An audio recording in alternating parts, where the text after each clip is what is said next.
Assalamualaikum warahmatullahi wabarakatuh. Perkenalkan, nama saya Edra Shanazia Agusti. Saya diberi tugas untuk mewawancarai seseorang yang bekerja di bidang pemasaran. Di samping saya sudah ada narasumbernya. Kak, perkenalin dong, namanya siapa? Nama kakak siapa nih? Perkenalkan, nama saya Winda, biasa dipanggil Kakak Winda aja. Oke, umur kakak berapa nih? Umur aku 29 tahun. Kakak bekerja sebagai apa? Sebagai marketing eksekutif Itu di mana, Kak? di PT Transmart. Bergerak dia di bidang retail. Kebetulan aku yang pegang brand. Oh, lanjut ke pertanyaannya ya, Kak. Apa profesi yang kakak geluti sekarang? Profesi aku yang aku lulus sebagai merchandise executive atau merchandiser. Biasanya kita panggil tuh merchandiser ya. Sebagai MD itu, aku itu bertugas sebagai penyedia barang untuk dijual. Karena merchandiser itu definisinya kan dia penjual. Jadi aku bertugas sebagai penyedia barang untuk dijual. Terus sudah berapa lama kakak menggeluti profesi itu tersebut? Dan Wow, lama juga ya, Kak. Apa saja kualifikasi dan keahlian yang dimintai perusahaan saat kakak melamar pada profesi tersebut? kualifikasinya itu yang pasti harus bisa data. Data itu kita kelolanya pakai Excel. Buat bikin report-reportnya itu kita pakai Excel, atau analisa buat apa yang harus kita kerjakan berikutnya itu kita pakai Excel.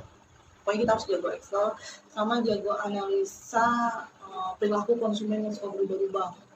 Up to date passion, up to date yang lagi highlight saat ini apa, harus tahu kondisi atau season yang dijalanin di Indonesia atau di fashion, di kiblat fashionnya itu apa, buat kita tahu barang kita itu mau dijadiin seasonnya itu. Misalnya lebaran nih, season lebaran pasti kan kita produksi yang berbau lebaran. Kalau season Natal kita produksi yang berbau Natal.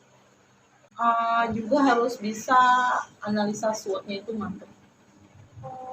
Apa sih, Kak, itu SWOT? SWOT-nya itu harus, S-nya itu kan strong. Jadi kita tahu kekuatan kita udah punya branding, kita udah punya produk yang terbaik, udah bagus gitu produk kita, bahan bakunya bagus, produksinya juga bagus, detailnya bagus, itu kekuatan kita.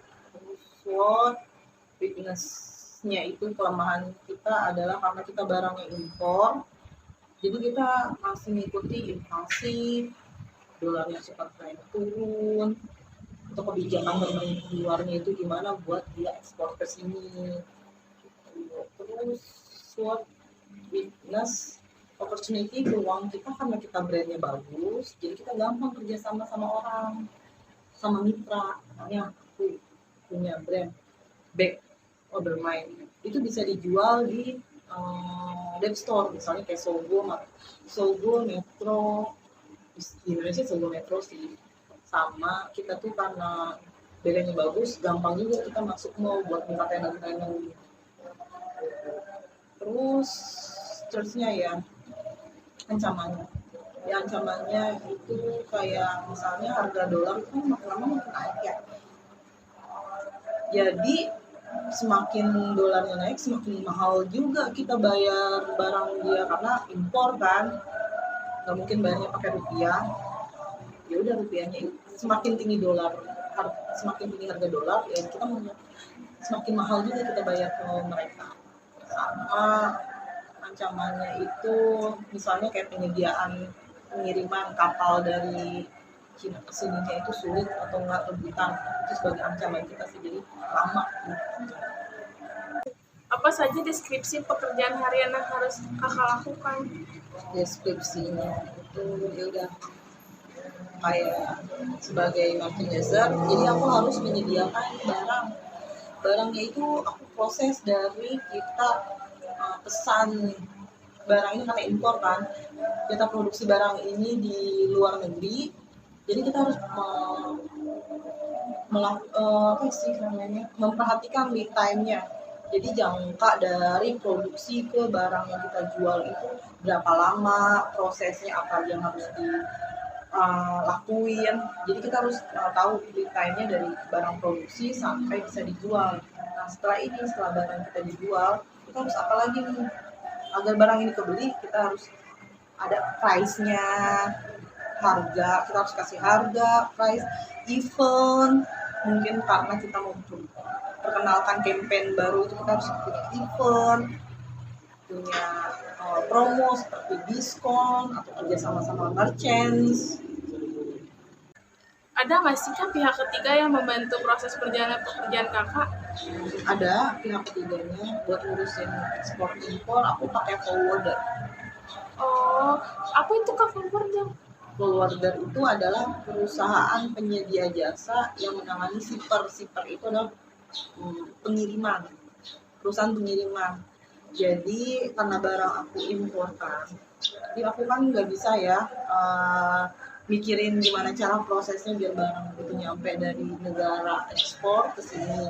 Jadi ya udah aku pakai vendor forwarder untuk proses barang itu bisa jalan dari negara ekspor ke sini, karena kebijakan suatu negara kan berbeda-beda.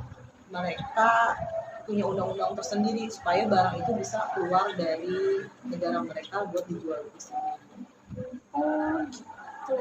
Terus apa aja hambatan yang Kakak temuin selama menggeluti profesi tersebut? Banyak sih hambatannya. Paling menghambat sih pastinya inflasi. Inflasi itu karena kan harganya naik turun kan, kita nggak tahu kebijakan pemerintah. Terus peraturan negara kayak barangnya itu harus mempunyai izin resmi SNI. Berarti kita harus coba cek lab. Misalnya kita terbuat dari bahan dasar apa yang nggak bisa yang bisa membahayakan konsumen, sama bencana alam sih seperti corona kemarin. Selain itu ada nggak Kak faktor eksternal maupun internal yang menjadi hambatan? Ada sih eksternalnya itu, biasanya itu margin dari karena kita consignment di debt store, jadi kita itu suka dipotong margin ya, karena mereka juga punya profit gede, yaitu kita karena profit gede mereka, kita harus mikirin nih gimana caranya kita tetap bos kita tuh tetap naik. Kalau internalnya itu biasanya sih sumber dayanya terbatas sama kami kecurangan. Bagaimana Kakak mengatasi hambatan tersebut? Kalau untuk masalah kalau kita karena perusahaan dagang pasti kena pajak kan, itu kita pakai konsultan pajak. Kalau untuk buat benerin job desk sumber daya yang lain tuh kita biasanya pakai jasa audit. Pak, terus bagaimana sih sikap Kakak apabila ada yang mengkritik pekerjaan Kakak itu? Ya udah nggak apa-apa. Ya kita terima aja, yang penting pekerjaan kita itu berjalan dengan lancar, terus profit kita tinggi, aging itu ibarat expired kita rendah, sama kecepatan jalannya barang itu bisa laku itu waktunya itu cepat, supaya kita bisa produksi lagi dan seterusnya. Kak, ada nggak sih pesan-pesan buat aku nih? Pesan buat kamu, terus belajar, karena setiap perubahan itu harus dipelajari, terus belajar aja untuk sesuatu hal yang baru. Oke, makasih ya Kakak. Sama-sama. Boleh say hi dulu ke kamera? Assalamualaikum warahmatullahi wabarakatuh.